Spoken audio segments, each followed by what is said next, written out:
Assalamu alaikum. I welcome you all to another lecture of electrical machines. In the last class, we discussed about the transformer based equivalent circuit of an induction machine. And in today's class, we will go further deep into the understanding of an induction motor so that we can identify the torque speed characteristics of this particular machine. So let us start with today's class.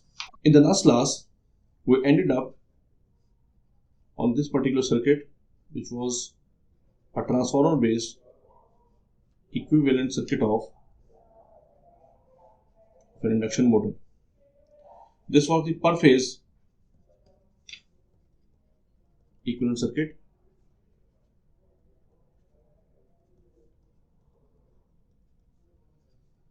of an induction machine.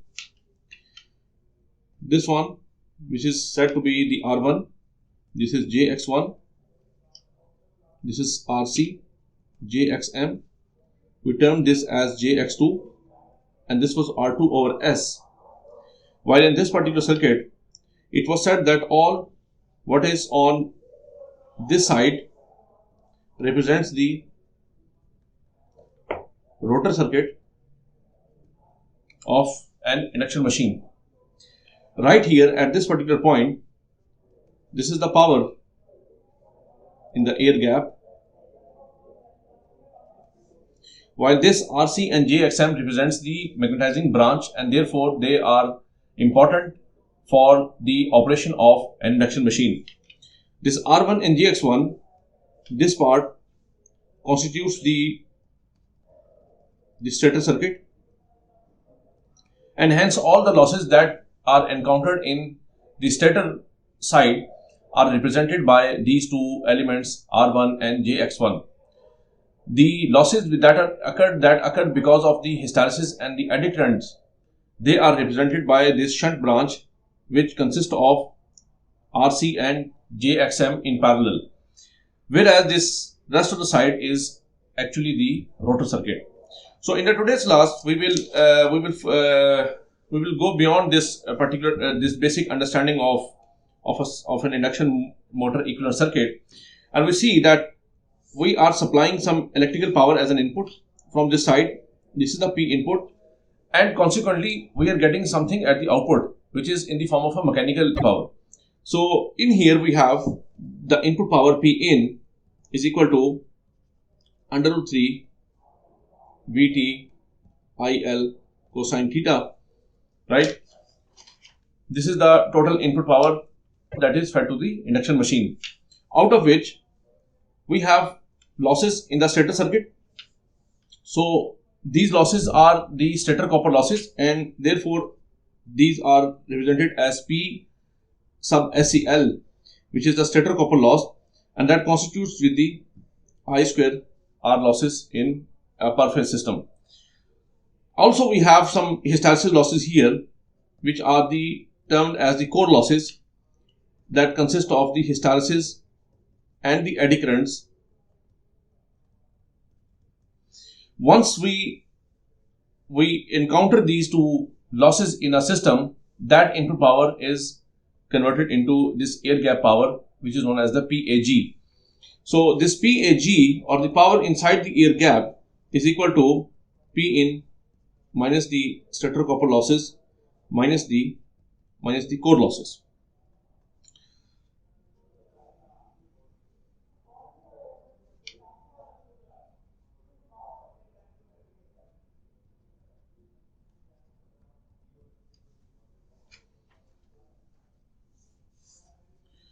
Now, the power which is present in the air gap, which is the area where the rotor is allowed to freely move, not all the air gap power is converted into the mechanical power, because as per this rotor circuit, we also have the resistance which represents the copper losses in the rotor part. But mind here that this R2 over S, it represents all the losses in the system and the output power as well, because this R2 over S contains the losses which encountered in the stator copper in the rotor copper loss. They also represents the friction and the windage loss. So not all the air gap power is converted into the mechanical output power, because we have losses which are encountered in the rotor loss, and we call them the rotor copper losses, and they consist of I square into R. Now for a rotor circuit, we have short circuited conductors in squirrel cage rotor, and hence these losses are very low. I'm talking about these rotor copper losses.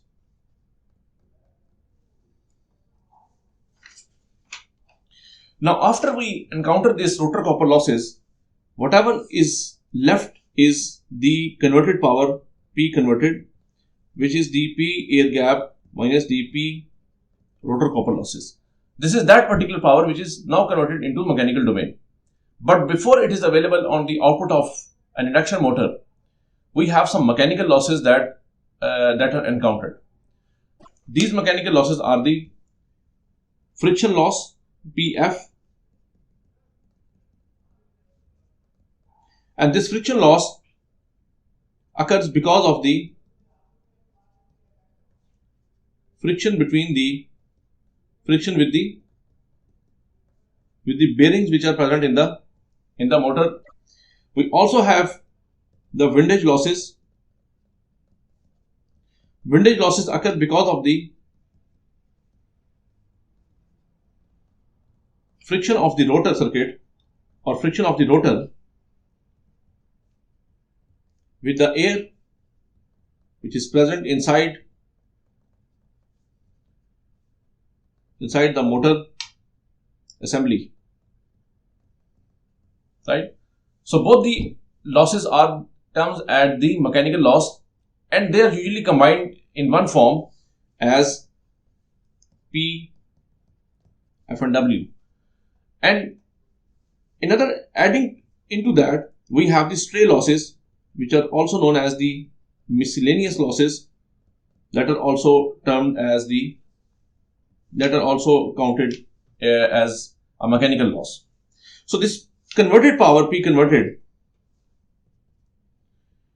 minus the P and F and W minus the P stray losses gives us the output power of an induction motor.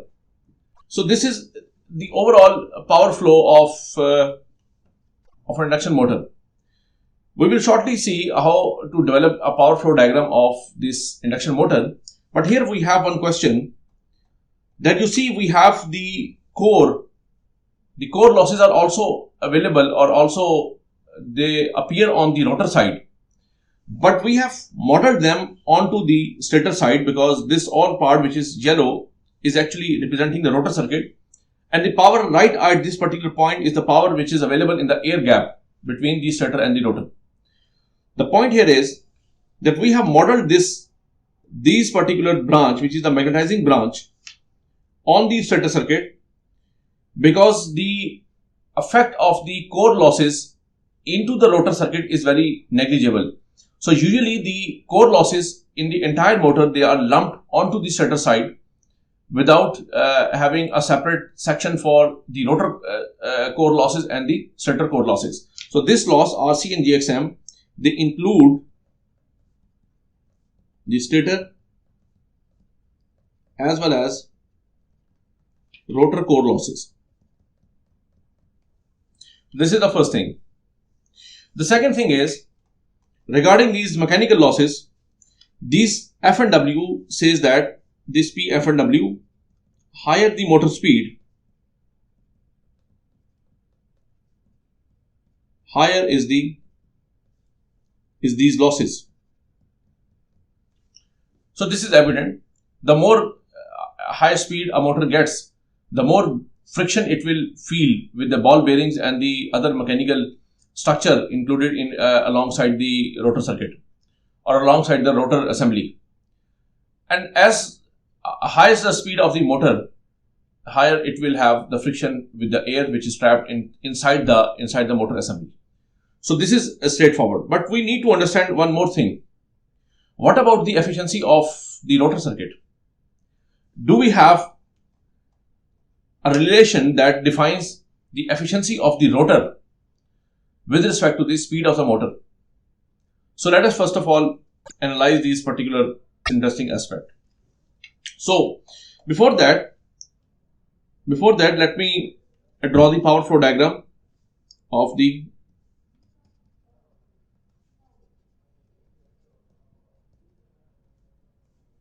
induction motor. So here is the input power. The first loss that we encounter is the stator copper loss, after which we encounter the core losses, which are the eddy current and the hysteresis losses. The power which is available right at this particular point, if this is the power input on these two terminals, if we are providing the input power, which is the electrical power, and then at this particular point, this is the air gap power, or the PAG is available right after subtracting these two losses from the input power. So once we have the power available in the air gap, the first loss that we encounter is the rotor copper losses. After this, we get the P converted, which is a torque induced into the omega m, which is the speed of the rotor. Thereafter, we have the P, F and W, which are the friction and the windage loss. And after that, we have the miscellaneous losses or the stray losses. And here we get the output power P out, which is the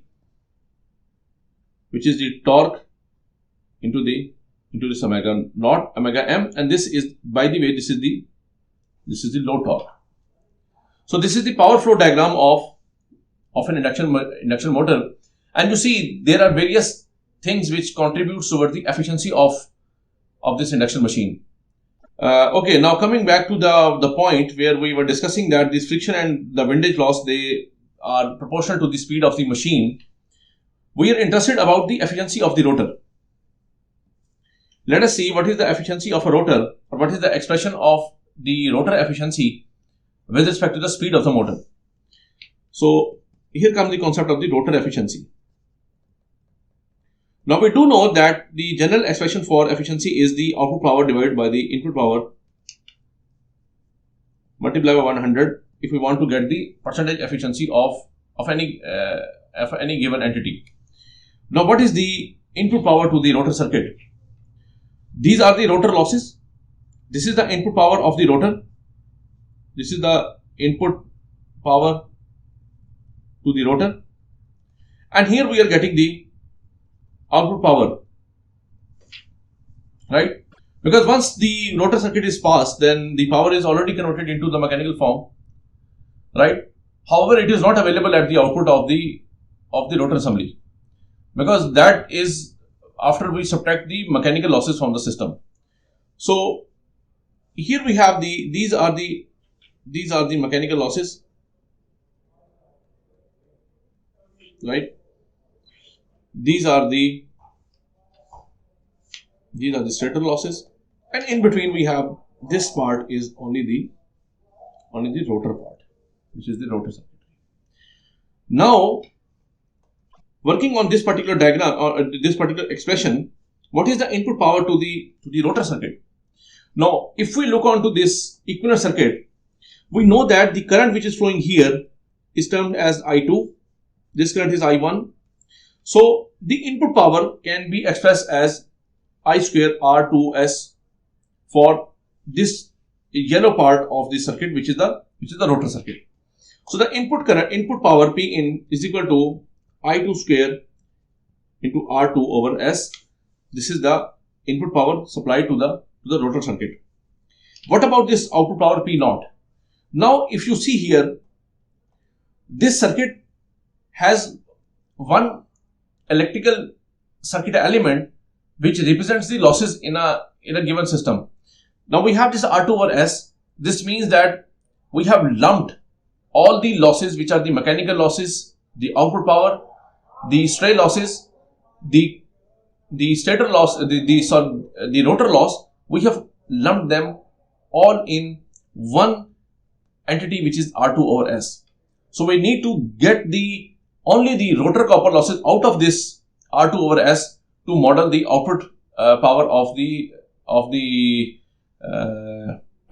stator of the rotor circuit. So what I will do, that I will redraw the circuit. This is R2 over S, this is JX2, and here we have this I2. So the input power to this circuit is I2 square into R2 over S. Now, because we want to segregate the rotor losses from this R2 over S, so we say that let R2 represents the resistance of rotor side, of rotor only. Then in order to represent it separately, we need to subtract this R2 from this R2 minus S. So with this input P in is equal to I2 square into R2 over S, the only power which is dissipating in the rotor circuit is the power which is dissipated into R2 only. So the output power, the rotor output is P out is equal to I2 square R2 over S into 1 minus S. And this particular thing, it comes from the subtraction of the R2 from this resistance R2 over S, which is representing the overall resistance of the circuit after the air gap.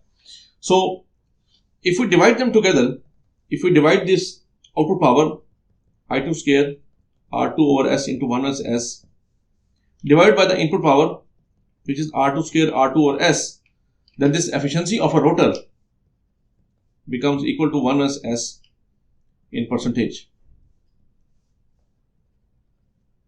is equal to 1 minus S. So what does this mean? This gives us a very interesting expression for an induction motor. It says that higher the speed of an induction motor, lower is the slip, and hence higher is the rotor efficiency, and vice versa. So at low speed of an induction machine, we have low efficiency of the rotor circuit, and this actually makes sense because at low speed we have higher voltage induced in the rotor circuit, and consequently we have higher currents in the rotor bars, and consequently we have higher electrical losses in the rotor circuit. So let us solve an example before we proceed further. This is example number 6.2 of your textbook. It says that a 480 volt, 60 hertz, 50 horsepower, 3-phase induction motor is drawing 60 ampere current at 0.85 power factor lagging. It says that the stator copper losses are 2 kilowatt. The rotor copper losses are measured as 700 watt. The mechanical losses in terms of the friction and windage are 600 watts. The miscellaneous losses are considered equal to 0, or they are considered negligible. And we have the core loss that is equal to 1800 watt. We need to find out few things. The first thing is the air gap power, PAG. This PAG is equal to P input minus P stator copper loss minus P core loss. As you can see from this particular diagram, we want to reach at this particular point. So this is P input minus P stator copper loss minus P core loss. We reach this PAG. Now for this particular expression, the input power is equal to under root 3 Vt, which is 480, into IL, which is 60, into 0.85, which is the power factor. This gives us the 42.4 kilowatt. This is the P input. Sorry, this is the expression, and in here we are measuring this P in. So this PAG becomes equal to 42.4 kilowatt minus 2 kilowatt for the stator copper loss, and for the core loss we have 1.8 kilowatt, and that turned out to be equal to 38.6 kilowatt. Now the second point is to find out the P converted. Now once we have the number available, then P converted is just the P air gap minus the P rotor copper loss, and that is equal to 38.6 kilowatt minus 700 watt, and that is equal to 37.9 kilowatt. After that we have the output power. Output power is the converted power minus the P F and W minus the P miscellaneous or the stray losses. But because the stray losses is equal to 0, we only have to write 37.9 kilowatt minus the 600 watt. And this gives me 37.3 kilowatt. Right. Now notice here that this 37.3 kilowatt, if we convert it into a mechanical form, then this is 37.3 kilowatt divided by 0.746 kilowatt, then this becomes equal to 50 horsepower, and as stated, this is a 50 horsepower machine. So what is the efficiency of this machine? Efficiency is P naught divided by the P input. The P naught is turned out to be equal to 37.3 kilowatt, while the input power which is supplied to the system is 42.4 kilowatt, and therefore this efficiency is equal to 0.88, or in terms of the percentage, it is equal to 88%. So these are some of the interesting aspects of the power flow diagram of an induction machine. We will now move on to the topic which is more pertinent to understand the power and the torque characteristics of an induction machine. So for that, let us start the topic on the power and torque in an induction machine. So let me redraw the circuit first, which is the per phase transformer based equivalent circuit of an induction motor.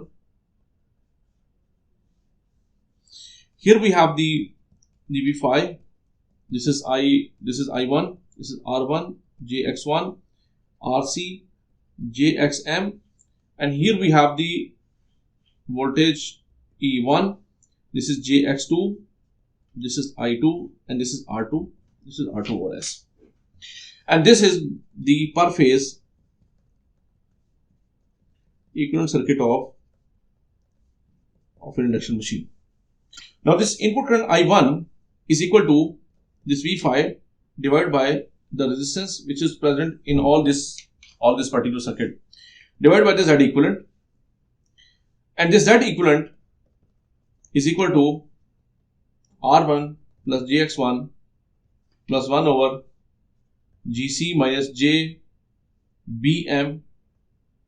plus 1 over R2 over S plus J into X2, right? So I have, instead of going through the conventional method, you can derive it using any expression you have learned in your network analysis course or a linear circuit analysis course.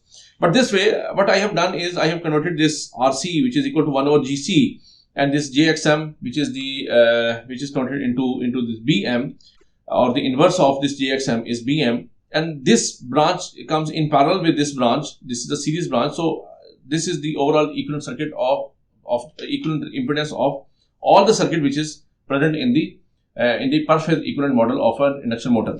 So now if I divide this by this V5, I will get the value of the input current I1. Now once we have the value of I1, once we have the value of this I1, then and only then I am able to find out what are the losses here, which are the stator copper losses. right? So the stator copper losses PSCL is equal to 3 into I1 square into this R1. Now, owing to the symmetry of the machine, we assume that the motor has a balanced three-phase stator circuit such that we have the resistance for all the three phases or all the three windings of each phase. It is exactly the same. Then the stator copper losses can be assumed to be equal to 3 I1 square into this R1. And the core losses are then equals to 3 E1 square into this GC, right, which are the core losses. And E1 is the voltage across this shunt branch, or the voltage which is present between this point and this particular point of the given circuit. Now that we have the stator copper loss and the core loss available, we can establish what is the PAG. We have just seen it earlier. So the power in the air gap is equal to the input power minus the stator copper loss minus the core loss. And we also know that this PAG, or the air gap power, is utilized by the rotor, and the only point where it can be consumed is modeled as R2 over S, right? So the power in the air gap is equal to 3 I2 square into R2 over S, right?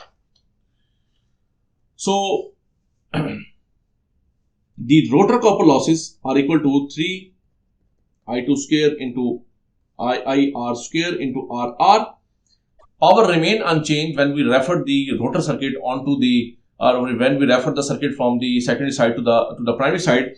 So therefore this becomes equal to 3 into I2 square into R2, where R2 represents the resistance of the solid bars which are laid onto the squirrel cage rotor of the induction motor.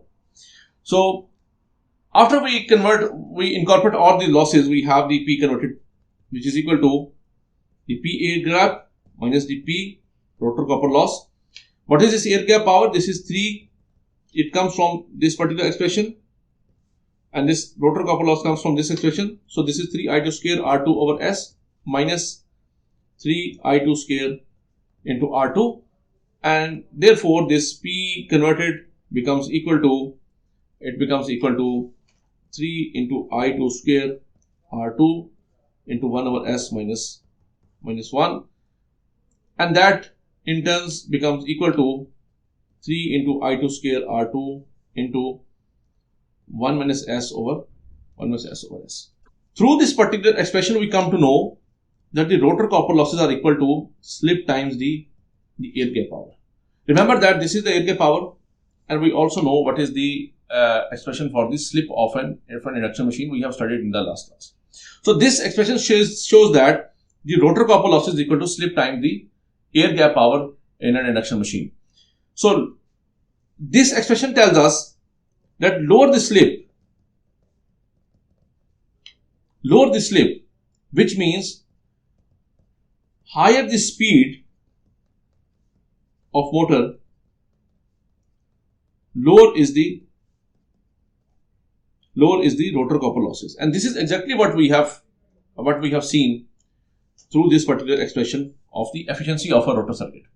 And that makes sense exactly with the theory that we have studied so far, because higher the difference in the relative speed between the rotor and the stator magnetic field, the more is the voltage induced in the rotor circuit, and more is the current that will flow on the shorted rotor bars. So this makes sense while we studied them in the form of the mathematical manipulation.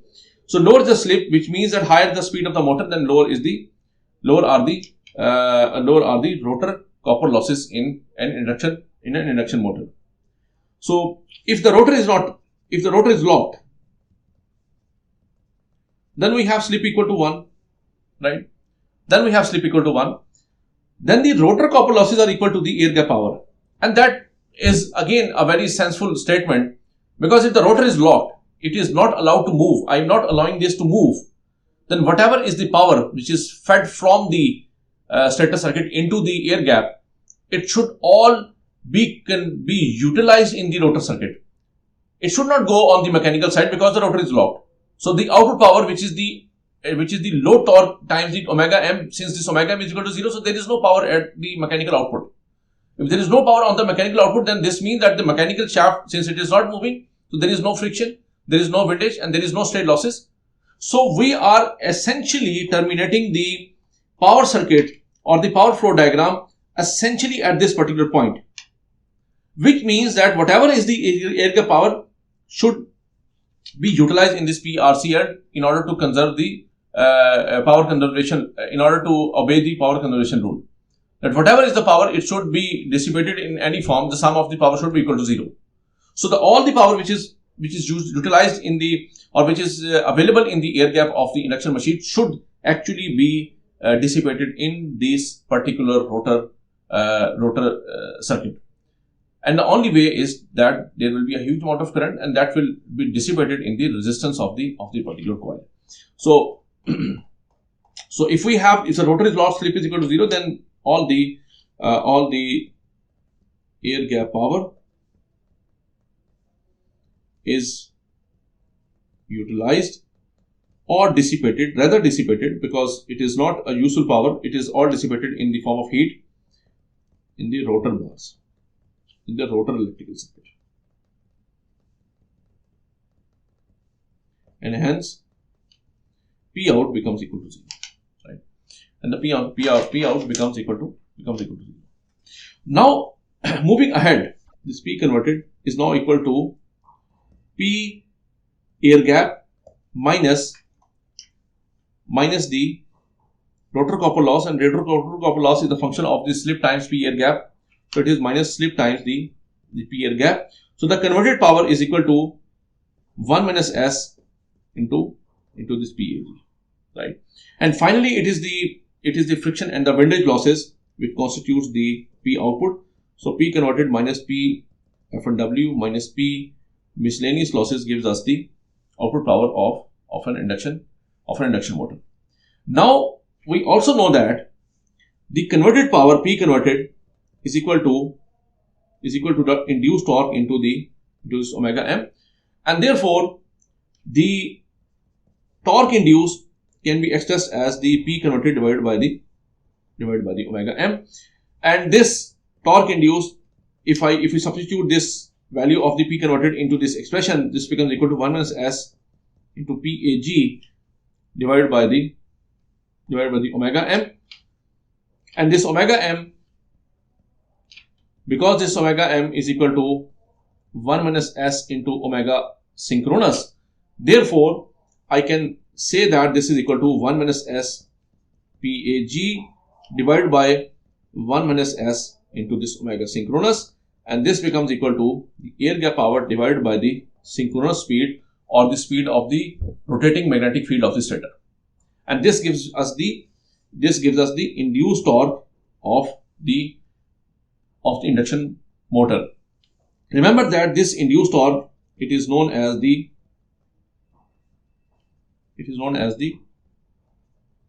developed torque in an induction motor. So in this particular exercise, what we have seen, that we can have the expressions, that we can find out the induced torque on the basis of the air gap power and the omega synchronous, both of which are actually the electrical quantities. Mind this, both of them are the electrical quantities, and they can be solved by manipulating by applying the circuit analysis laws, and by applying the basic theory of the three-phase electrical circuit. We can find out what is the induced torque in a given three-phase induction machine. The next thing is that while we have seen that the rotor circuit contains the rotor copper losses as well as the friction and the windage losses and the output power, why not we separate the rotor copper losses from a rotor circuit, right? So that will add simplicity in our lives while calculating the rotor copper loss and the output power. So let us separate the rotor copper loss and the P converted in an induction machine. So this PAG is consumed in the rotor as heat or rotor copper loss and is used as a mechanical output power.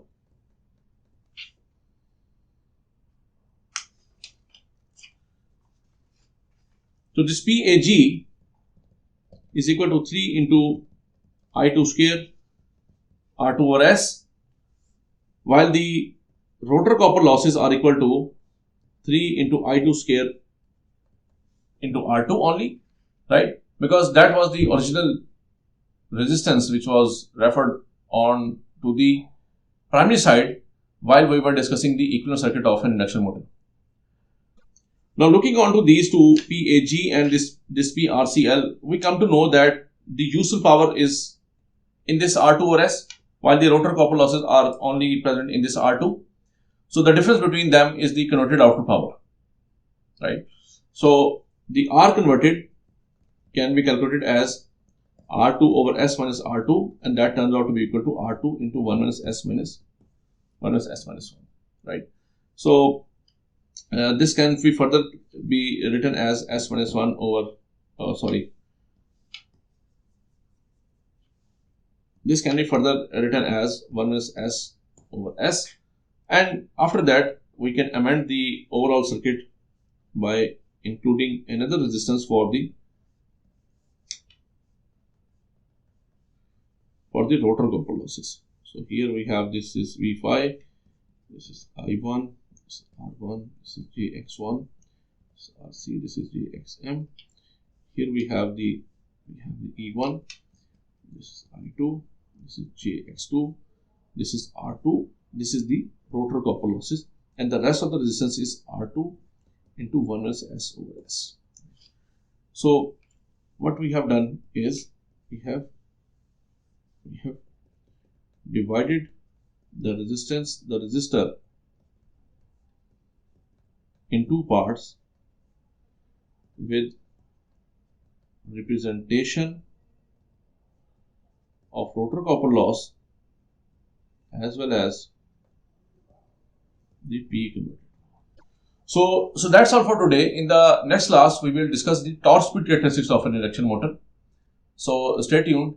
Thank you very much, and Allah Hafiz.